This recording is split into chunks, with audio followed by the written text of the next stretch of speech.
All right. All right. It's the Shitposting in Hell podcast. Who wants to introduce us?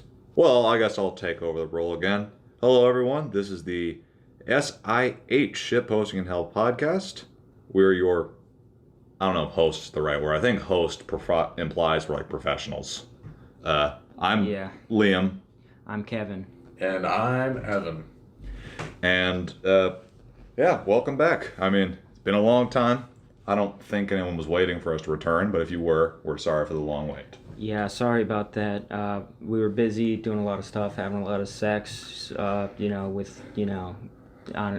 stuff, a lot of things. And it's hard during COVID too. You know, they want you to wear the mask, over your genitals, and so it takes a while to adapt to that first. Yeah, off. it took like basically the first time I tried it. It took like at least 3 days to like come or whatever because of the mask and stuff. It just made it like inconvenient and everything, and that's okay. But I now just don't wear a mask. Oh, you don't wear a mask, dude? I'm Are you trying to get us pregnant? Are you fucking kidding me? Hey, it's not my fault. It's just not as good with the mask on. Oh, come on, dude. man. You're gonna get pregnant so dangerous. With COVID. You want to get COVID? I don't care. I will survive if I get COVID. Yeah, that's what it's like every... a 0.0001% everyone says that, chance. Everyone who's gotten COVID says, I'm not going to die. Who said, this is it? Oh. Everyone's in denial. No one thinks they're going to die, really. That's the American way. I refuse to wear that mask. If she doesn't want me to wear the mask, then why would I want to wear the mask? Am I right? But if she's telling you to put on a mask, what are you going to do? Still, it's against my rights. What if she's telling you to put on Jim Carrey's mask from The Mask? Movie. Actually. That would make you like Would that turn my penis into like Jim Carrey? No, your penis is green, but it's 2 times longer. Would you do that? I don't think any woman would want me at that. I don't know. I don't think the deal is good enough because it's twice as long. My penis would only be 3 inches longer at that point. 3 inches long at that point. So I don't think the trade-off's big enough. Yeah, exactly. Well, how about add another 6 inches? That's the compromise. Okay, I'd be plus at 6 inches makes it green. Okay, I'd be at 4 inches then. That's not bad. And after you come, it kind of like pumps out, so it goes boom, boom, boom, like in layers and stuff. So it's like one big pump of cum. I could get behind that. I mean, at that point you're already finished. So it's if the girl's weirded out, I mean, that's her fault. You gotta go. You're like, I hope you enjoyed it, and you get out of there. You just do like a Jim Carrey right off. You just run. You got the mask on. You might as well just get out of there. I mean, he actually just don't put on pants over it. He actually does get pretty horny when he's wearing the mask. Funny enough, so it's almost probably out there.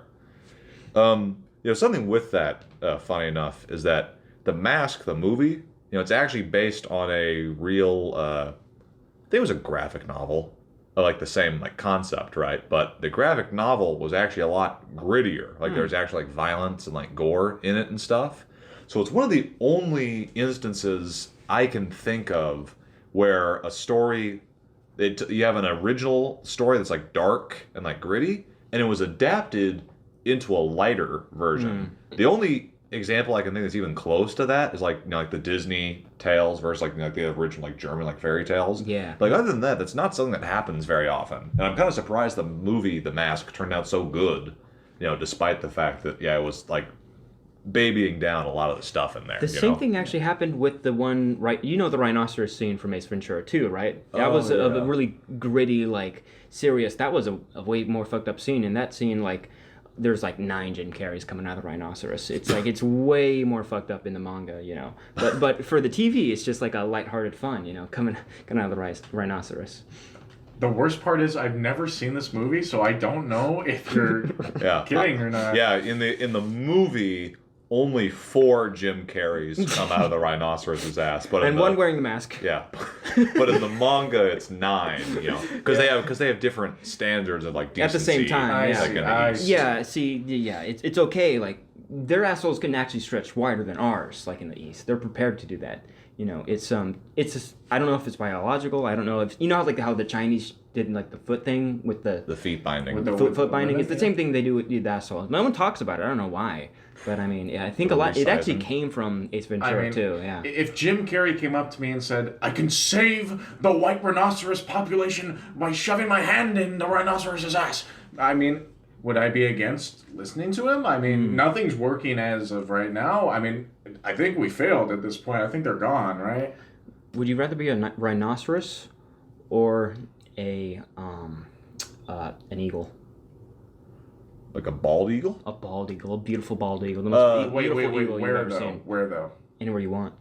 Okay, so bald eagle in America, easy. Because if I get shot down, then it's illegal. Yeah, they literally go to federal prison for that shit. Yeah. But I mean, what's more freeing, like flying around as a bird or like ramming into something with your huge I mean, that's true, but just rhinos, their lives are constantly in danger. They're constantly being hunted down. You can choose the time period too. Like if you want to go back a few hundred years, like fuck around with peasants. But then there's nothing to do. Like, I mean, at least... What, are you going to go on your phone now? Right now, it's the bald eagle. I can climb on a tree right behind the TV. If I was a bald eagle, I could recreate my favorite game, Angry Birds, but in real life. I'd pick up some pigs and I'd drop them in a wooden building and I'd throw myself. But if I was a rhinoceros, I could recreate my favorite game, Goat Simulator. And you just ran into people, destroy buildings, summon Satan or whatever you do in that game. There's a key word that you missed, and that's goat. But goats are pretty similar to rhinoceros, just larger. They still ram into shit. Try milking a rhinoceros and tell me how that goes. I'll try it. I'll try anything you once. Can milk. Guys can actually lactate, so like if we can, then anything really can. If there's milk in there. That's an old wives' tale, all right? No, that's real. They just like milking men. No. Guys can actually lactate if you take enough estrogen. Yeah, I mean, I lactated a guy once, although it was really salty. I don't know. The milk kind of sucked, honestly. Not sure why anyone would do that. Yeah. Anyways. So I was playing this video game the other day, right? And I could feel myself being a nerd. Like, you have those moments where you realize, holy shit, I am a geek for this. Every time I walk into the bookstore with you guys, I'm like, yeah. But that place is cool. It is cool, but I still feel like a nerd. But it's for because we're nerds. Yeah. And so while playing this game, I found myself uttering these words. I feel my virginity restoring itself. Which got me to think, can you quantify virginity? Is it truly not just a one and done? Is it something that you can lose but then get back by being a complete nerd? Well, I think there's two types at least of virginity. You have physically, I mean, if you have sex with a woman, like you put your dick in a vagina, that's pretty much like you lost your virginity right there. But also a cultural idea of virginity. Like you think of a virgin, like almost like a synonym for loser, but like not quite. Like a sexless loser in a way. And of course, like, that shouldn't really be it, like, virgin, like, if you're a virgin, that shouldn't be a problem, obviously, I don't have a problem with that, but a lot of words we use as more of, like, just an insult, like a cultural insult that we just make in a different way, and if there's something to categorize that, I think that would be interesting. I think there is a way to categorize that. Do you have any ideas on that, Evan, since it was your idea? I mean, I have some thoughts, but I think they might be controversial, so if you had a more standard theory you had for your thoughts, then I think you should present those first. Okay, so I see virginity, since I thought about it after I said it. I see it too. Looking at you. Shut the fuck up. Okay. So I saw it as a essence of time, right? And so that's how I quantify it. Let's say, for instance, you're watching anime. It depends on the genre, which will increase how much the rate of your virginity being restored is, or how much you get added on top of yours. So the way I see it is that if you watch, say, an episode or two in a day, and then you don't go back for a couple weeks, it's restored a little bit, all right? You gain a little bit. You gain, like, maybe, let's say 30 minutes, okay? 30 minutes of virginity. But if you binge watch it, all right, then it increases exponentially as the more episodes come. And if it's a romance anime and you watch it alone, then it's skyrocket. That's like the worst offense anime genre-wise. Hold on. That you could do. Can you do the opposite then? Is there a perfect show that makes you lose your virginity in that case? So in that case, I thought it over, and back to the romance anime, if you watch it with a girl, then it cancels out. Then you're flatlined. You don't gain, nor do you lose. Okay? Because the reason why you don't gain, because you're there with a girl. But you also don't lose because instead of doing what's happening in the romance anime with that girl, you're fucking watching it instead of acting on it. Oh, I would disagree with that personally because you remove the anime is it's technically a different medium. It's the same thing. It's a long historical fact that guys put up with taking their girlfriends to some boring, sappy, romantic movie that they have to sit through and they hate it, but the girls love it, because it makes the girls all lovey-dovey and they appreciate it and it makes them more likely to have sex with them. That's been kind of the stereotype for a long time. So I think it's kind of, I would kind of disagree with that. I think if you're watching it with a woman, I think it should be at least like a small decrease. It'd be a small decrease because you could be, Wait, you're losing the virginity? Or yes, you're losing the virginity. Okay. It should be at least like a little bit of losing because that way, you're doing. Yeah, I said it's following a tried and true formula from the 1900s. Of losing your virginity. The movie date. Think about how popular movie dates are, and they're almost always to some you almost always you pick a movie that the girl likes, right? Because that's what matters more. You're not going to take her to fucking, Terminator 3, right? Because you're like, I really have been really wanting to see this movie. That's stupid. And you're not going to get laid doing that, right? Yeah. You take her to a movie she wants to see. So Terminator 2. Yeah, well, which is a much better one. So I'd say the caveat. If I kind of a little different, kind of a swing. If she wanted to watch the romance anime with you and she likes the anime, then it decreases your virginity. But if you're kind of forcing her to watch it with you and she doesn't like the anime, then it increases the virginity. Okay, that's a fair argument.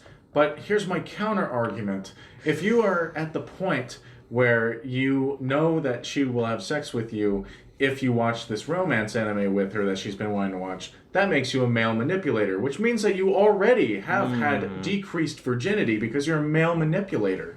Therefore, that's why I think it should stay at canceled out, because the nerdy guys that watch it with the girl are socially awkward, which is why they would lose, right? They wouldn't lose, they would gain virginity, but what if you're not trying to get sex and you want to watch a show because it makes your girlfriend happy, that is just, I think if it was the case, that would be simping. That would increase your simp level, right? But if you were trying, just doing it just to have sex with your girlfriend, instead of just, asking to have sex, I don't know why you just watch a movie instead. I don't know. Man. I guess if it's a girl you're not dating or whatever, I guess I see that, you're Netflixing and chilling or whatever, I see just Netflixing and chilling and see the rappers are. If you're doing that, then I kind of see that. But I think if you're doing it just to make your girlfriend happy, then you do lose some virginity, but you also gain a little bit of simp, and that's quite honestly the difference here. That's the balance of the scales. I mean, I kind of agree, but we got to keep it separate. I think simp levels, that's a discussion for another time. We can't next podcast. We can't confuse our units. Then you're introducing a fifth variable into the equation, and we already have virginity as a time constant. Oh God, yes, in 4 dimensions. Okay, so can I have you explain something real quick, Evan? So talking about it's adding time of virginity. What does that mean? Say I'm at 0, I'm at pure 0. And then I gain 30 minutes of virginity by watching an episode of this romance anime. What does that mean? That I gained 30 minutes of what? If I wait 30 minutes without watching an episode, will it go back down to 0? Or what do you mean by this time system? So that is exactly how it works as a time constraint, right? Is that if you gain 30 minutes of it, you can simply be in your room and lose it for 30 minutes, right? Okay. But here's the catch, all right? If you're alone in your room doing nothing, that makes you a loser, which means that you get more time added to your virginity. So you have to find ways to get rid of it responsibly, right? You have to find ways to become that male manipulator so that you can lose your virginity time. Okay, so it's like entropy. So basically, anytime you're just existing in the world, it's going back down to 0, your virginity meter, right? It's not going up, it's not going down. But depending on what act you're doing, That specific act raises it or lowers it. So I'd say then at that point, if you go to the extreme, then watching any show by yourself you should gain virginity. Watching it with a girl should lose your virginity. I think that just go extreme. You're doing anything with a girl. You're doing anything by yourself. I simply disagree with that statement, though. I don't think the idea of watching the anime alone is what causes you to gain virginity. I think it is the fact that it is a genre that is not normally looked highly upon in the community or the general audience, right? So that's what makes you gain virginity. For instance, say Breaking Bad, which is universally accepted as one of the best forms of TV media that we've had the pleasure and honor of watching, right? Okay. By watching that alone, you are with the majority. Therefore, you will not lose virginity for it. However, here's another thing to add to the equation, which just makes this debate, this discussion more complex, is that if you watch it alone, right? So perhaps watching Breaking Bad alone does not instantly, you don't lose virginity, you don't gain virginity. But if you choose to watch Breaking Bad over, say, going to a party, then you gain virginity because you openly chose not to socialize. Well, now this is just getting complicated. Now this is just getting overly complex. Can we simplify it a bit, at least? And I think I might have something for that. In contrast to the fairness doctrine, I'd like to ask, have we considered voting third party? Thinking about this virginity system sitting here, I have conducted perhaps an alternative system for virginity. The acts do change. The acts do change. Do affect your chances the same, but the units of measurement are different. I think that, once you lose your virginity physically, once you've lost your virginity physically, you can't really become a virgin. You can't really become a virgin again. Not really. I mean, people just call people who have had sex virgins, right? That happens. And it's a funny haha, but the sting isn't there. You can call somebody, you're a virgin, and you both laugh, but deep down you're both thinking, well, he's not actually a virgin, You're thinking that, and that is true. So that's why I think once you've had it, you can't really lose it. But so this really only applies to virgins, people who are actually virgins, and that's, part of why my system is different. And I think that the acts, depending on what you do, like, choosing to watch a weird romance anime, right? Doing that would increase, I think it comes to a percentage, is how I would do it. How likely you are to lose your virginity at this point. You're completely good. Standard, right? And then it's like, say you work out, you eat a lot of steak, you buy the trendy clothes, you style your hair with the curls or whatever the fuck, is popular these days. And, those increase your percentage. You're more likely now to lose your virginity with these things. But watching an anime or claiming that Superman could beat Goku, stuff like that. That makes your virginity, the percentage of losing virginity go down. You are less likely to lose your virginity now. And I think that is how it should be viewed, in my opinion. And I think this system is simpler. I think it's more concrete. And I think it has more presence in the real world. Because this time variant, I think, is just a little too strange. I think this percentage variant is the way to go. That's what someone who has 9 extra years of their virginity added on top of it. I get it. So you're going to classify that anyone that disagreeing with your system adds time to the virginity meter. Absolutely. Right? We're going to write right now. You are an infinite virgin for 3 things. You disagree with any of my statements, you don't like me, or you play League of Legends. Well, League of Legends is an automatic 0, of course. For sure. But I'll find disagreeing with me drops your percentage of getting laid down 120%. You're in the 3rd quadrant, pal, of the graph. You're not even on the charts. Personally, I think not accepting other people's opinions or giving them a chance makes you increases. You should never accept someone's fucking opinion. You're a dipshit. You're so fucking stupid. I hate you. And you. All right. Moral of the story But, hold is on, do not hold on. disagree with me or you get virginity. No, hold on. I think your measurements are better, but personally, can you say that even after you lost your virginity, some people are more likely to have sex than others? I mean, that's just a fact. So I think our virginity meter, it shouldn't really rely on whether you're actually a virgin or not. I mean, that's an actual physical thing that you can't do. It should be on whether you're likely or not likely to have sex at a certain moment, right? That should be your ultimate thing, and should not really matter, like, whether you've actually done it or not. That's nonsense, really. So I think, it should be percentages. Like, say you own a manga, you just own a manga, you have League of Legends downloaded on your computer, your dick is small, that increases your chance of not having sex. Well, in that case, I don't want the 2-inch penis. Yeah, Well, it's finally, I finally convinced you after 5 months. Our friend has come around. This is a joyous moment for the podcast, folks. Oh, finally. Can move on in the world.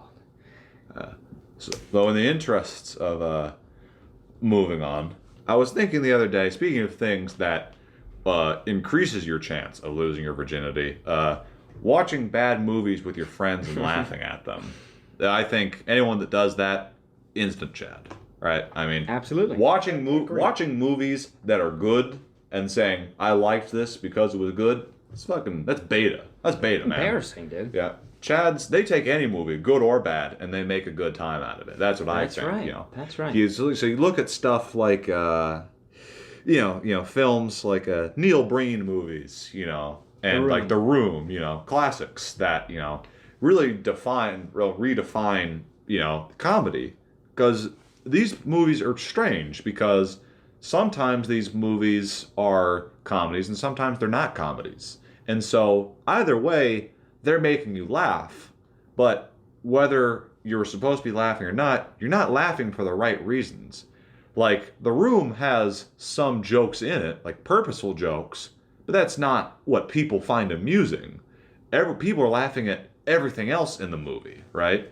And that's like, you're laughing at everything else. It's, you're laughing at the movie because it's bad. You're having fun with the movie because it's objectively bad, not because it's objectively good, which is kind of strange when you think about it. It's like how, spice is something that plants evolved to keep predators from eating them, but now humans eat plants solely because of their spice. It's like that, A bad movie means you're not supposed to watch it because it's bad. But people are now purposely looking for bad movies and enjoying them anyway, right? It's kind of weird. It's kind of like the opposite thinking.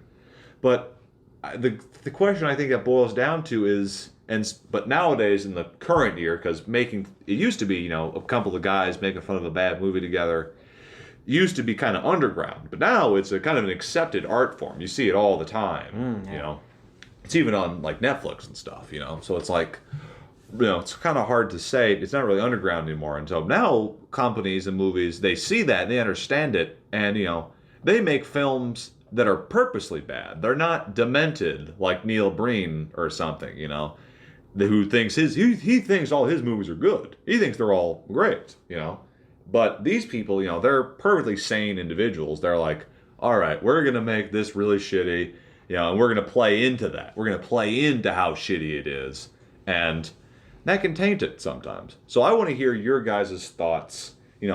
Where do you draw the so bad it's good line when it comes to movies and other media products?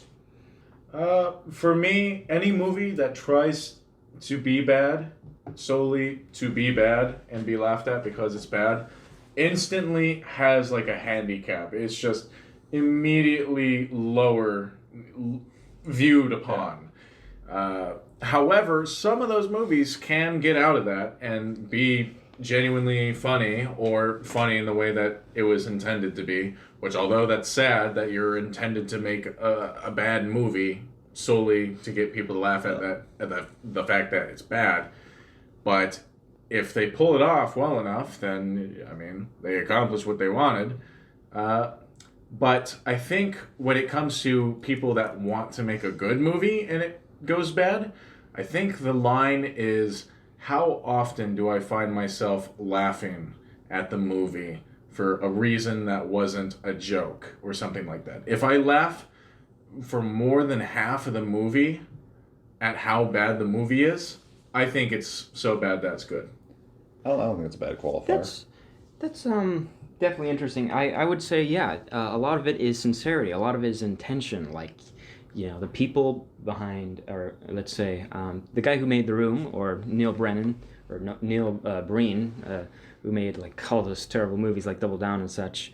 They are very strange guys themselves, who genuinely wanted to make good movies, and they had a vision, and the vision is just very strange and pretty bad, right? Whereas like Sharknado is made purposely to be bad, and of course, then it's going to be bad. Like, if you want it to be bad, then yes, it probably will be bad, right? Whereas like they want it to be good, and there's something special about that, right? There's some genuineness in there, and I think that's important for any movie, right? That's important for laughing and stuff like that. Like, it's almost patronizing or condescending for Sharknado to try and make us laugh. It's like, well, fuck you, man. I can go to an actual comedy if I want to laugh, you know?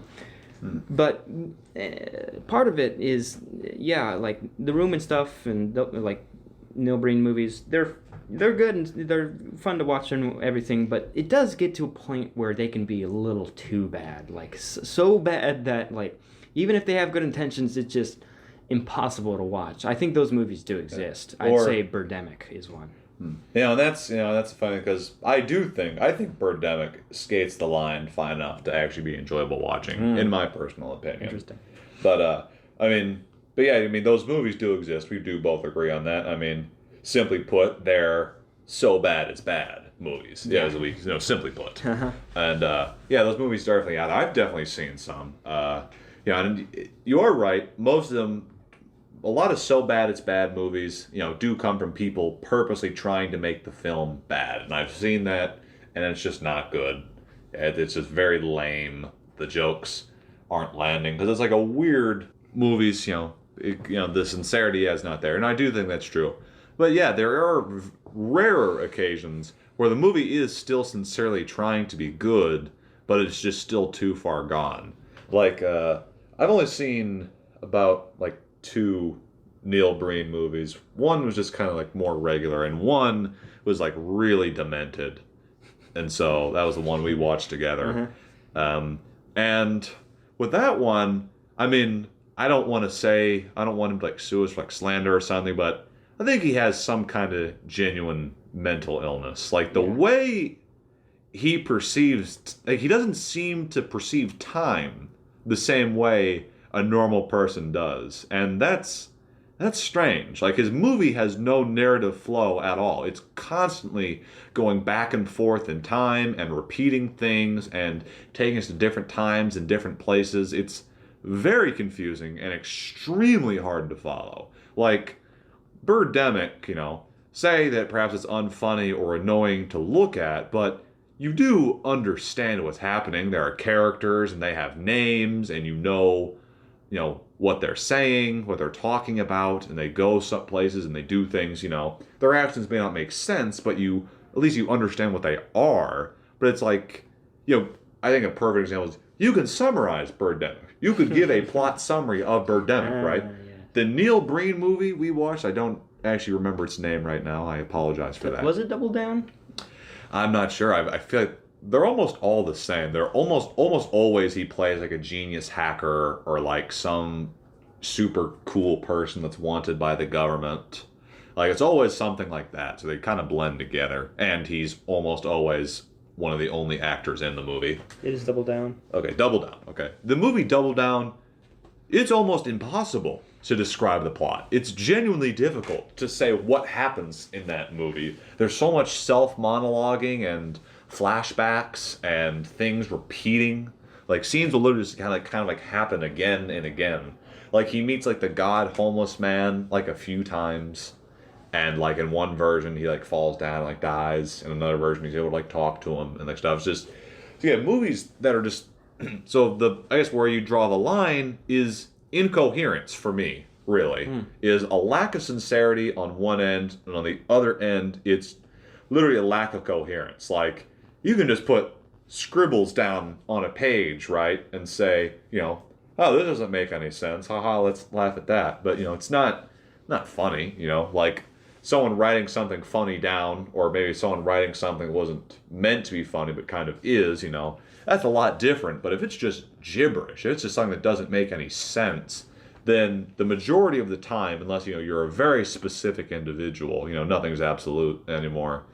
But, if you're a very specific type, for most people, it's just too strange. Yeah, I think incoherence is where a lot of people would draw the line. Or, like, foulness, I guess. Like, some movies are just, they're, like, older films. They're not really around anymore. But there are usually older films called sexploitation films, which would normally just... The only selling point would be heaping amounts of gratuitous sexual content. Like, stuff that would, like, make Game of Thrones, like, look tame, And it's like stuff like that was, like, really popular, like, in the 70s and 80s. Really, but yeah, you don't see that much anymore. But those movies, they're definitely not trying to tell grand stories, not trying to tell good jokes. They're bringing in the audience on one thing, And so sometimes, they're kind of like a third axis. Just be kind of offensiveness, kind of, in a way. It's just like, I'm not saying something's offensive that's automatically bad, but just too much offensiveness. Like, there are very few unironic supporters of the Human Centipede movies. I mean, you do see some people, like, online, like, claim that there are some unironically good things. Those people are either trolls or they're just as sick as the director themselves. I personally don't believe in the Human Centipede, but Human Millipede, now that's what I'm talking about. Human Pede? That's pretty good. Don't give the guy any more ideas, fellas. He'll fucking do it. There's probably piss and shit in that movie already. But here's the thing, though, Liam, is that I went on a journey with Kevin and our friend Jack over the summer. Shout out to Jack. One that you joined for a few movies, including the Neil Breen movies. And we discovered that when boobs came into the equation of the movie, the good movies tended to have more boobs in it as it got better, while the bad movies got worse with boobs. Well, like I said, I didn't say, something a little offensive couldn't be a problem. Just having boobs appear at all in the movie isn't always bad, obviously. I'm straight. I don't know who told you guys otherwise, but it's not true. I'm straight. He's definitely straight, guys. He's 100% straight. Yeah. He would not lie to his mom or dad about this and keep it a secret from everyone for 24 years. Hey, Liam's parents, if you're listening, I fucked him. I did it. Now we're going to get popular, and that's going to have to be a patron-only joke. Yeah. We're gonna get that out just for the Patreon. But I just mean a gratuitous amount. Like, people would say, that, Game of Thrones as a series has a gratuitous amount of sex, but it just means too much. People like, the occasional hot scene in there every now and again, right? We're men. But something that's just too much, it's just kind of like offensive, so I think there's a difference, I mean, I don't think any of the films you guys watched would actually count as sexploitation films. No. That's a very specific thing that's kind of hard to find these days. So I just want to clarify, boobs can make things better, for sure. In kind of a cheap way most of the time, but they can make things better. I'm just saying, there's too much of everything, right?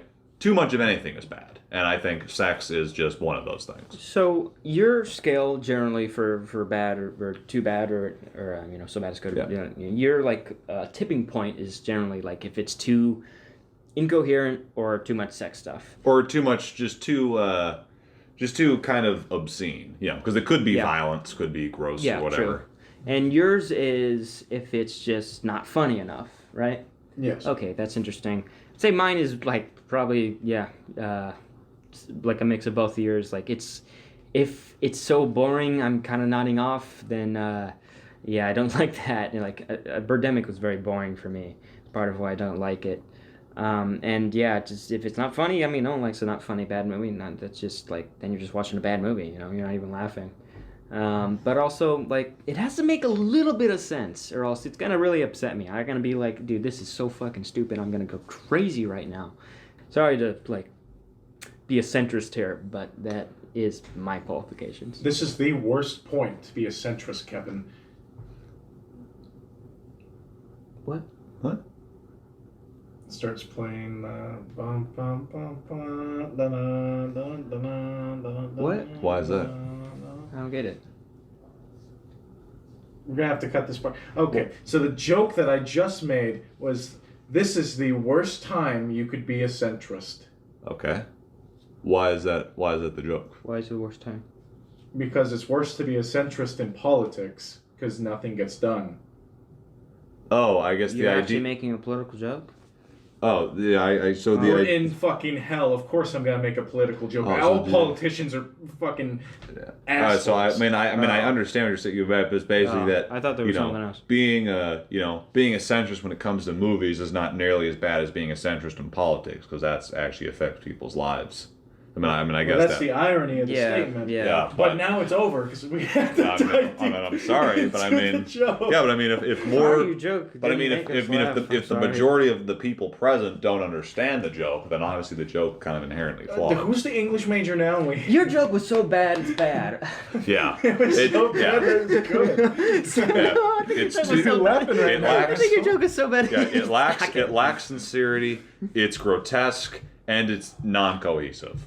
Yeah, speaking of movies, I mean, yeah, it's been a weird year for movies, personally. I have to say, Wonder Woman 84 was not a good sign, personally. I saw that and I was like, well, that's awful. And I hope movies aren't like that anymore, but we'll see, because after COVID, after a whole year of, like, not really good movies, nothing really coming out of substance, like Sonic being the highest grossing movie, I do wonder, like, can movies recover from this? Can there be good movies again? Like, is there one person out there, or is there one director that can bring us all back? I think I'm normally quite the pessimist, but I think that good movies will probably return. You know, because I just think this COVID stuff just needs to completely have died down, so that way they can start shooting again, like, without any restrictions, you know, like they used to do, you know. Because I think a lot of the good people recognized that, if we make a movie right now, it's gonna be lame and not good, and so we're just gonna wait it out, right? And that's what the majority of companies are doing. That's why the movies in 2020 were not only not very good, there also weren't very many of them, right? I mean, there were like 20 movies that came out in 2020. Something like that, Yeah. Well, like only 20, Like big like ones. any note. But it was like and so yeah, I mean, and some of them, were, it's kind of hard to say. I mean, I don't think some of them.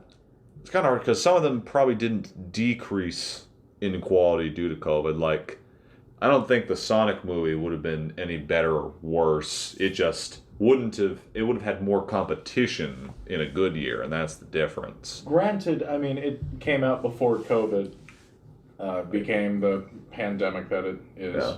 I mean, it was around like a little bit, but it hadn't reached the dire status yet, I guess. Movies stick around for like a month or so. No, like it released in theaters in February, so.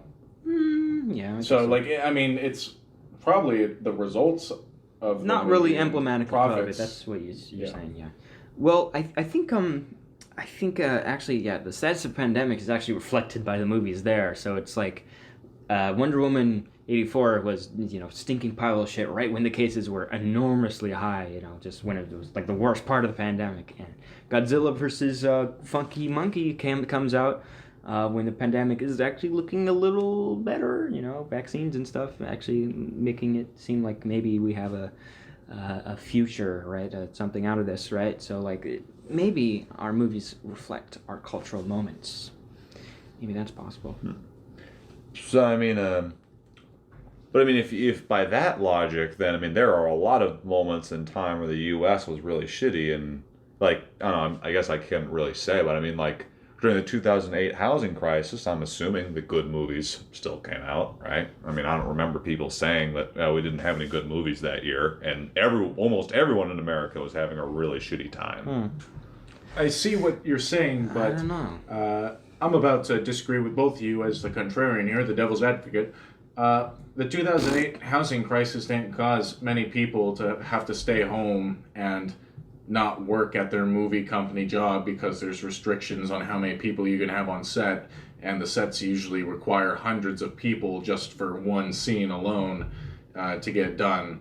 So I feel like this is a little different because there were so many restrictions with what you could do because of the pandemic that it was almost physically impossible, at least in the United States, where, we didn't do a fantastic job, where there were so many restrictions as to how many people you could have it on set, how long you could do it, et cetera, that ultimately, of course, the quality was going to be affected if the production started during the COVID times. And Wonder Woman 84 was as bad as it is because the post-production stuff, the CGI and whatnot, happened during the pandemic. And it's really hard to do that stuff correctly if you're not working with a team all in the same spot. You're not able to look over and be like, hey, Wonder Woman looks pretty shitty jumping right here. You should fix it. They have to do it on Zoom at home and whatnot. So, however, Tenet was a really good movie that came out during COVID. Did you watch Tenet? I watched a little bit of Tenet, fell asleep. How can you say it's a good movie? I don't really blame you there, Evan. I watched Tenet fully, and I did not fall asleep. But nice. It's a kind of a strange movie. It's objective. I'd say it's kind of objectively good, but it kind of borders on one of my criteria I just mentioned earlier, which is that the ending, that second half, is almost incoherent. There's so much time travel and kind of like paradoxes. Yeah, the time travel gets really incoherent in the second half of the movie. And to the point where it's like, people try and talk about understanding it. People make I've seen people make infographics about the flow of time, over the various points of the movie. And it looks like quantum physics, man. It's very confusing. So I think the first half of the movie is pretty good because the time travel element is hardly in it. So it's kind of it's really more of a spy thriller in the first half with just a little element, and then the second half just goes balls deep into the time crisscrossing over yourself and seeing yourself and all this shit. And it's just way too complicated. He went a little too crazy with the premise. But I think it was objectively a good movie. It was very well shot. Like I said, the first half was very good, whereas Wonder Woman 84 had good parts, but no good halves of anything. Both halves of the Wonder Woman movie were bad. Evan, you said Wonder Woman was bad because production stuff was bad. I think the bad part of it came in the writing itself, and just the movie was just poorly made in general, and that wasn't because of COVID. I think it was just a bad movie. I don't know, I think there could be something to that because there were some bad production things. Personally, I thought almost every single fight scene in that movie looked awful and was not good, especially compared to the first Wonder Woman, which had great fighting scenes in my opinion.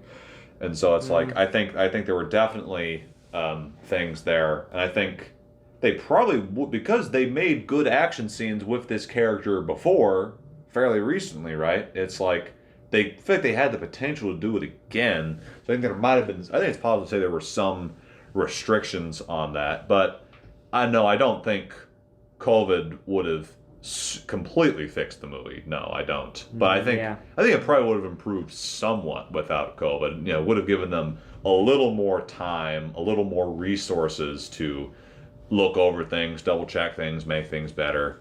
But yeah, some of the writing errors, I don't think, which there are plenty of, I don't think there's a real excuse for with COVID. So, in conclusion, with this little caveat here, movies might be better again.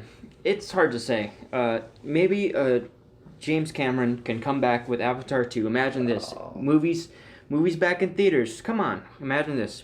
Movies back in theaters. Avatar 2 comes out in the summer. Everyone's like, oh my god, I want to see Avatar. Boom. Immediately brings back all the movies.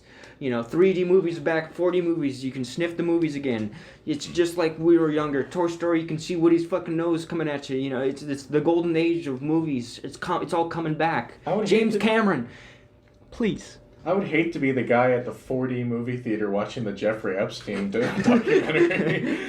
Well, that kid did smell pretty good, honestly. Dude, I'd love to be that guy, actually. Kevin was literally, he was talking about thinking the film was just okay, but he literally did the thing that the villain from Wonder Woman 84 does. You just have to believe that James Cameron will make the movies come back, and he will. He will. You have to believe. Yeah. Put your faith in James Cameron. Yeah. Please. Oh, that's great. That's great. Awesome. Yeah, First impressions? I feel like they can be bad sometimes. What do you think is the worst first impression that you can make with certain people? I guess it do you have any ideas on that? Because it just have to depend on who you're with. Maybe something like, all right, let's say, we don't need to make it specifically lesbian, like lesbian and bisexual woman. Let's make that like the group. Like, say you're meeting some people, like maybe your friend has some friends that are LGBTQ women, right?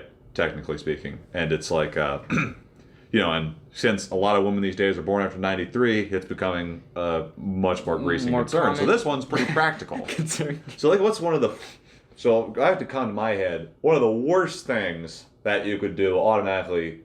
Any kind of threesome joke or comment. I think that automatically that's got to be pretty close to the top. Honestly, also, it's just like, if you know that they're lesbian or bisexual, just bringing it up, like, the first time you meet them, just like, so you like women? That's pretty interesting. I've never, Did you, like, have sex with a woman? I've never spoken to a lesbian before, actually. I've never spoken to a woman before. Yeah, I mean, lesbian and woman, so it means you don't like me? Like, it's like being confrontational about that. And you may have, these thoughts, but you just have to understand, it's just not, polite to say that shit. They have their own lives, and they have their own lives and their own problems. Yeah, seriously. I think the worst impression that I could come up with is I'm walking to them, right? Yeah. I'm about to meet them. I'm extending my hand to handshake them. I go, hi, my name is Evan. I'm from the Shitposting in Hell pod. Oh, shit! I trip, fall, and accidentally let the F word slide. What?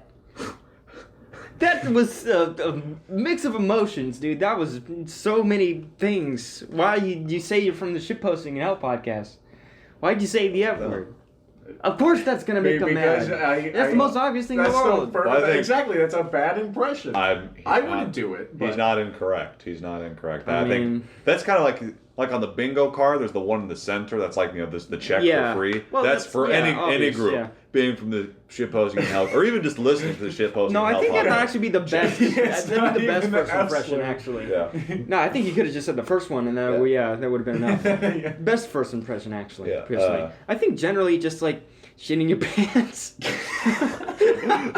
With any people, you just come up and shake their. Yeah, you shake their audibly, like you could hear it. Like. Yeah, you shake their hand, right? You're holding onto their hand.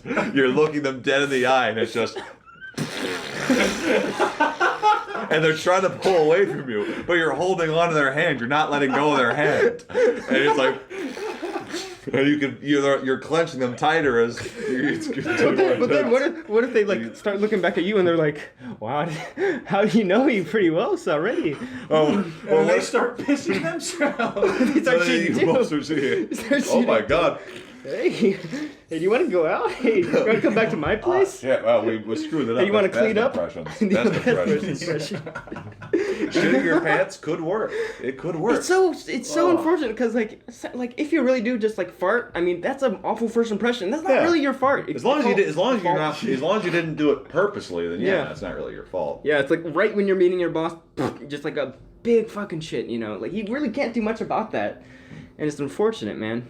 Yeah, I mean, it's it is quite sad, and just, and sometimes things are out of control, and sometimes you just don't know something. Or like, making talking about something that upsets someone, but you don't like know that upsets them. Like maybe their mom just died, and you make a joke about like your mom dying or something. Like, bro, my mom just died 2 weeks ago. And then like you didn't know that, you know. Yeah. And now it's just like really quiet and awkward. You know, you maybe kind of like mutter an apology. Like that's the worst, man. That's like just the worst. Yeah, that's probably one of the worst feelings. All I can imagine conversing with someone, man. In that situation, you know, you're at work, you don't like being there, so and you have that one really annoying coworker that's like brand new, all right, but you haven't like introduced yourself really. But you see them being annoying. Yeah, so you see them being annoying, so you do a yo mama joke on them. And you just go, yo mama, so ugly. And then you go on, and then the dude, then he reveals, dude, my mom died. Then afterwards you go, your mama's so dead. Your mama's so old, she with Jesus now. She's fucking dead, dude. Your mama's so old. Go quit your job, dumbass. Your mama's so old. She's being eaten by worms. Yo, not even your dad's eating your mom. It's some fucking worm. Come on, man. That is a true statement. My mom died 2 weeks ago. I'm sorry. End the podcast. End the podcast. End the fucking You guys podcast. belong in fucking hell. That's why we're shitposting in hell. It's Shitposting in Hell podcast. Hope you guys enjoyed this. I didn't. And this is Satan once again to wish you a good night and to ensure that you live, laugh, and love before I bring you down to the depths of the fiery pit known as hell.